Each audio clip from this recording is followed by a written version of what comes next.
ശ്രമമാണ് N K Premachandran നടത്തിയത് എന്നാണ്. മാത്രമല്ല രഹ്ന ഫാത്തിമയുടെ പേരും ബീഫും തമ്മിൽ കൂട്ടിക്കുഴച്ച് പറഞ്ഞു. ഇതൊക്കെ മനഃപൂർവ്വം ഒരു അജണ്ട സെറ്റ് ചെയ്യുകയായിരുന്നു UDF എന്നാണ് പന്തളത്ത്.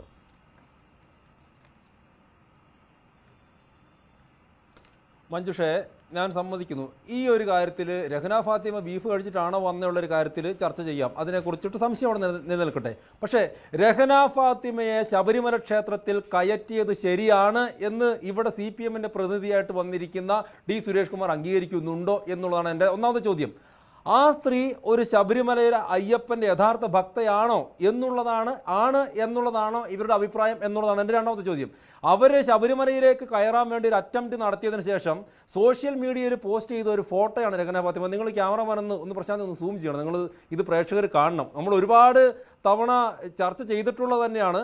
അത് ആ സമയത്ത് ശബരിമലയിലെ ആ വിഷയം നമ്മൾ തുടക്കത്തിൽ ഉണ്ടായ സമയത്ത് ധാരാളമായിട്ട് സോഷ്യൽ മീഡിയയിൽ പ്രചരിച്ച ഫോട്ടോയുമാണ്. ഈ ചിത്രം ഇങ്ങനെ ഈ ഒരു ചിത്രം നിങ്ങളൊന്ന് സൂം ചെയ്ത് നോക്കൂ. ഈ ഒരു ചിത്രം സൂം ചെയ്ത് നോക്കൂ. ഇപ്പോൾ ഇങ്ങനെ, അതായത് അർദ്ധനഗ്നയായിട്ട് തൻ്റെ ശരീരത്തിലെ പല ഭാഗങ്ങളും കാണിച്ചുകൊണ്ട് ഈ ഫോട്ടോ നിങ്ങൾ നോക്കണം. ശരീരത്തിൻ്റെ പല ഭാഗങ്ങളും കാണിച്ചുകൊണ്ട് കറുപ്പെടുത്ത് ഭസ്മം നെറ്റിയിൽ തേച്ച് ശബരിമലയ്ക്ക് പോകുന്ന രീതിയിലുള്ള മാലകൾ അണിഞ്ഞ് കയ്യിൽ രുദ്രാക്ഷം അണിഞ്ഞിരിക്കുന്ന ഈ സ്ത്രീ ശബരിമല അയ്യപ്പൻ്റെ ഭക്തയാണോ എന്ന് ഇവിടെ നിൽക്കുന്ന CPM-ന്റെ പ്രതിനിധി ഒന്ന് പറയണം. ഇങ്ങനെയുള്ള ആളുകളെ ശബരിമലയിൽ കയറ്റാൻ വേണ്ടിയിട്ട് ഇതുപോലെ ഹിന്ദു വിശ്വാസങ്ങളെ അപമാനിക്കുന്ന, ഹിന്ദു വിശ്വാസികളുടെ ഭക്തിയെ നിരന്തരം അവഹേളിക്കുന്ന, അവരുടെ വികാരങ്ങളെ മാനിക്കാത്ത, അവരുടെ വികാരങ്ങളെ ഭക്തിയെ തച്ചുടയ്ക്കുന്ന രീതിയിലുള്ള ഇത്തരത്തിലുള്ള ആളുകളെ നിങ്ങൾ എന്തിനാണ് ശബരിമലയിൽ കയറ്റിയത് എന്നുള്ളതാണ് ഒന്നാമത്തെ ചോദ്യം. അവരെന്ത് കഴിച്ചു എന്നുള്ളത് ഇനിയും ചർച്ച ചെയ്യാന്നേ. പക്ഷെ അതിനു മുമ്പ് തന്നെ ഇത്തരത്തിൽ ശബരിമല അയ്യപ്പനെ അവഹേളിച്ചിട്ടുള്ള ഒരു സ്ത്രീയെ നിങ്ങൾ CPM-കാർ, മുഖ്യമന്ത്രി പിണറായി വിജയൻ, അന്നത്തെ ദേവസ്വത്തിന്റെ മന്ത്രി അടക്കമുള്ള ആളുകൾ, ദേവസ്വത്തിന്റെ പ്രസിഡന്റ് അടക്കമുള്ള ആളുകൾ, നാട് മുഴുവൻ, മലയാളികൾ മുഴുവൻ നോക്കി നിൽക്കെ പോലീസിന്റെ പ്രൊട്ടക്ഷനിൽ, പോലീസിന്റെ ജാക്കറ്റ് വരെ ഇടിപ്പിച്ചിട്ട് കൊണ്ടുപോയത് ശരിയാണോ എന്നുള്ളതാണ് ഒന്നാമത്തെ ചോദ്യം. അതല്ല എന്നുള്ളത് തന്നെയാണ് ഞങ്ങളുടെ മറുപടിയും. അവിടെയാണ് മഞ്ജുഷ യഥാർത്ഥ പ്രശ്നം നിൽക്കുന്നത്.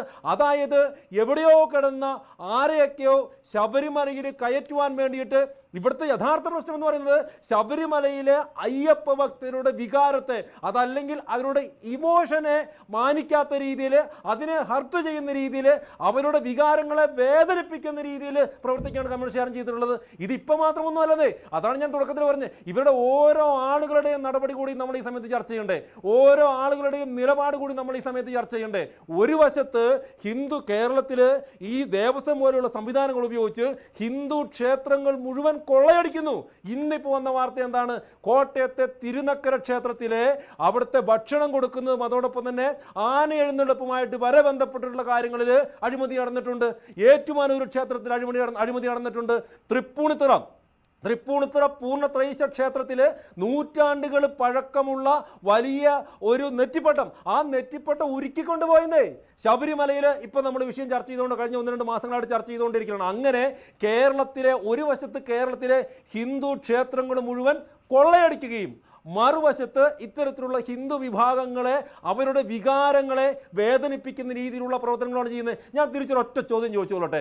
ഏതെങ്കിലും മറ്റൊരു സമൂഹത്തിൻ്റെ, ഒരു മത വിഭാഗത്തിൻ്റെ അവരുടെ ആരാധനാലയത്തിൽ ഒരു ഇതര അല്ലെങ്കിൽ മറ്റേതെങ്കിലും അവരുടേതല്ലാത്ത ഒരു വ്യക്തിയെ ഇങ്ങനെ കയറ്റാൻ വേണ്ടിയിട്ട് ഈ കമ്മ്യൂണിസ്റ്റ് പാർട്ടി ധൈര്യപ്പെടുമോ? അവിടെയാണ് ചോദ്യം. ഞാൻ ചോദിക്കട്ടെ, ഏതെങ്കിലും ഒരു മുസ്ലിം പള്ളിയിൽ അതല്ലാത്ത വിഭാഗത്തിൽപ്പെട്ടിട്ടുള്ള, മതത്തിൽപ്പെട്ടിട്ടുള്ള ഒരു സ്ത്രീയെ കയറ്റാൻ വേണ്ടി സുരേഷ് കുമാറിൻ്റെ പാർട്ടി ധൈര്യപ്പെടുമോ? ഇല്ല എന്ന്. അവർക്ക് പ്രശ്നമെന്ന് പറയുന്നത് ഇവിടുത്തെ സാധാരണക്കാരായിട്ടുള്ള ഹിന്ദു വിഭാഗങ്ങളുടെ വികാരങ്ങളെ വേദനിപ്പിക്കണം. അത് തന്നെയാണ് ഇപ്പൊ തന്നെ വിഷയങ്ങൾ നടക്കുന്നുണ്ടല്ലോ. എന്താ ഈ തട്ടവുമായിട്ട് ബന്ധപ്പെട്ടുള്ള വിഷയത്തിൽ CPM-ന്റെ നിലപാടെന്താ? പക്ഷേ ഇവിടെ ശബരിമലയുടെ വിഷയം വരുമ്പോൾ അന്ന് സുപ്രീം കോടതി വിധി അനുകൂലമായതുകൊണ്ട് സർക്കാരിന് സാധിക്കുമായിരുന്നു. ശ്യാമരാജ്, അന്ന് സുപ്രീം കോടതി വിധി അനുകൂലമായതുകൊണ്ട് അങ്ങനെ സാധിക്കുമായിരുന്നു. അതുകൊണ്ടാണ് സർക്കാർ അങ്ങനെ ചെയ്തത്. എന്തായാലും സർക്കാർ വിശ്വാസികളുടെ വിശ്വാസത്തിന് മേൽ കടന്നു കയറി എന്നൊക്കെ നിങ്ങൾക്ക് പറയാം. പിന്നീട് സർക്കാർ അത് തിരുത്തുകയും ചെയ്തു. അത് ശരിയാണ്. 2019 ലോക്സഭാ തെരഞ്ഞെടുപ്പിലെ തോൽവിക്ക് ശേഷം അതിന് പിന്നീട് തുനിഞ്ഞില്ല എന്നുള്ള കാര്യം ശരി തന്നെയാണ്. പക്ഷെ ഇവിടെ ഈ വർഗീയത വളർത്തുവാൻ ശ്രമിച്ചു എൻ കെ പ്രേമചന്ദ്രന്റെ കാര്യത്തിലല്ല. നിങ്ങൾ ഈ എൻ കെ പ്രേമചന്ദ്രനെ ഓൺ ചെയ്യുമ്പോൾ അവിടെ പ്രധാനപ്പെട്ട കാര്യം, ഇവിടെ സുരേഷ് കുമാർ പറഞ്ഞ കാര്യമുണ്ട്. നമുക്ക് ചർച്ച പ്രേമചന്ദ്രനാണല്ലോ. സുരേഷ് കുമാർ പറഞ്ഞ കാര്യമുണ്ട്, ചില അധികാര സ്ഥാനങ്ങൾ അദ്ദേഹത്തിന് കിട്ടാനുണ്ട്, അതിലേക്കാണ് അദ്ദേഹം ഇത്തരത്തിലുള്ള ആയുധങ്ങൾ പുറത്തേക്ക് എടുക്കുന്നത് എന്ന്. അത് ഇപ്പോഴും അത് തന്നെയാണ്. സംഘപരിവാറിനും BJPക്കും വേണ്ടി അദ്ദേഹം ബാറ്റ് ചെയ്യുന്നു എന്നുള്ളതാണ്. അല്ല അവിടെയാണ് ഞാൻ പറഞ്ഞത് NK പ്രേമചന്ദ്രൻ ഞങ്ങൾ ഓൺ ചെയ്യുന്നൊന്നുമില്ല. ആ കാര്യത്തിനകത്ത് ഞങ്ങൾക്കറിയില്ല. അവിടുത്തെ അതാണ് ഞാൻ പറഞ്ഞത്, അന്വേഷണം നടക്കട്ടെ. അവിടെ സ്വാഭാവികമായിട്ടും ഉണ്ടാകുന്ന സംശയം എന്ന് പറയുന്നത് ദീർഘകാലം ജനപ്രതിനിധിയായിട്ടുള്ള കേരളത്തിലെ ഒരു സീനിയർ പൊളിറ്റീഷ്യനായിട്ട് ആയിട്ടുള്ള ഒരു വ്യക്തി പറഞ്ഞ കാര്യത്തിൽ സത്യമുണ്ടോ എന്ന് അന്വേഷിക്കട്ടെ. ഇവരുടെ അല്ലേ പോലീസ്. ഞാൻ പറഞ്ഞത് ഞങ്ങൾക്കറിയാവുന്ന കാര്യങ്ങളാണെന്ന്. ഞങ്ങൾ ഓൺ ചെയ്യുന്ന കാര്യങ്ങളാണ് ഇത്രയും നേരമായിട്ട് ഞാൻ പറഞ്ഞുകൊണ്ടിരിക്കുന്നത്. ഇവരിത്ര നല്ല വെള്ള ചമയുന്നത് എന്താ? ശരി, ഒരു വാദത്തിന് ശ്രീ പ്രേമേന്ദ്രൻ പറഞ്ഞ് തെറ്റാണെന്ന് അങ്ങോട്ട് വെച്ചോ.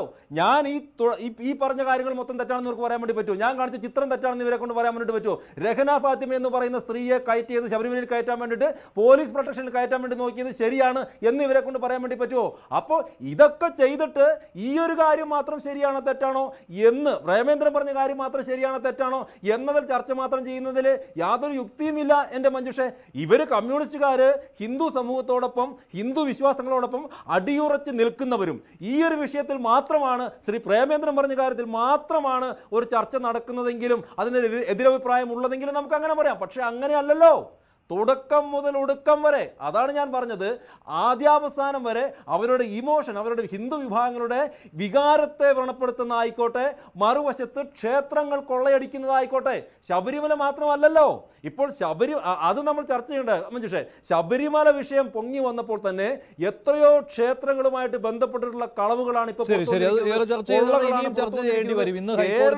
ഇടക്കാല ഉത്തരവ് അതിലേക്കാണ്, വീണ്ടും ആ ചർച്ചയിലേക്ക് വരേണ്ടി വരും എന്നതിലേക്കാണ്. ശ്രീ സുരേഷ് കുമാർ, ശ്യാംരാജിന്റെ ഈ ആരോപണങ്ങൾക്കുള്ള മറുപടി, അതുപോലെ തന്നെ ഓൺ ചെയ്യുന്നില്ല BJP എന്തായാലും NK പ്രേമചന്ദ്രനെ.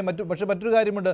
ഞാൻ ഇന്ന് ബിന്ദു അമ്മിണി ന്യൂസ് 18 സംസാരിച്ചപ്പോൾ പറഞ്ഞ കാര്യം കൂടി ഒന്ന് കേൾപ്പിക്കുക, അതിനുശേഷം താങ്കളിലേക്ക് വരാം. ബിന്ദു അമ്മിണി എന്ന് പറഞ്ഞത് തുടക്കത്തിൽ ഇതൊരു മണ്ടത്തരമാണ്, അയാൾ പറയുന്ന ഒരു മണ്ടനാണ് എന്ന തരത്തിലാണ് ഞാൻ അതിനെ കണ്ടത്. പക്ഷേ അതിൽ പിന്നീടാണ് എനിക്കത് കൂടുതലായിട്ട് ബോധ്യപ്പെടുന്നത്.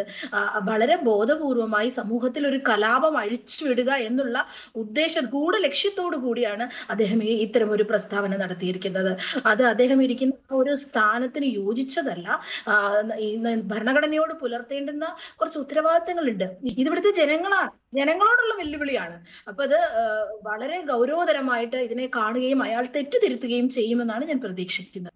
പക്ഷേ ശ്രീ സുരേഷ് കുമാർ, ആര് പറയുന്നു വിശ്വസിക്കണം? ബിന്ദു അമ്മിണി പറയുന്നു വിശ്വസിക്കണോ, അതോ മികച്ച പാർലമെന്റേറിയനായ രാജ്യത്തെ തന്നെ NK പ്രേമചന്ദ്രൻ പറയുന്നത് വിശ്വസിക്കണമോ? സ്വാഭാവികമായിട്ടും NK പ്രേമചന്ദ്രനെ വിശ്വസിക്കാൻ തരമുള്ളൂ.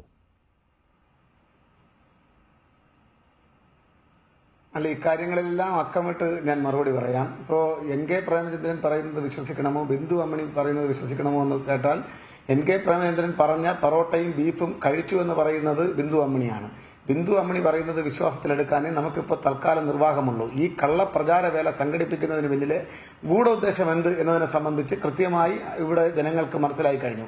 BJPയുടെ പ്രതിനിധി ഇവിടെ ചില കാര്യങ്ങൾ സൂചിപ്പിച്ചു. അദ്ദേഹം പറഞ്ഞത് കേരളത്തിലെ സർക്കാരിനെയും പോലീസിനെയും പ്രതിസ്ഥാനത്ത് നിർത്തിക്കൊണ്ടാണ് അദ്ദേഹം ചില വാദഗതികൾ പറഞ്ഞത്.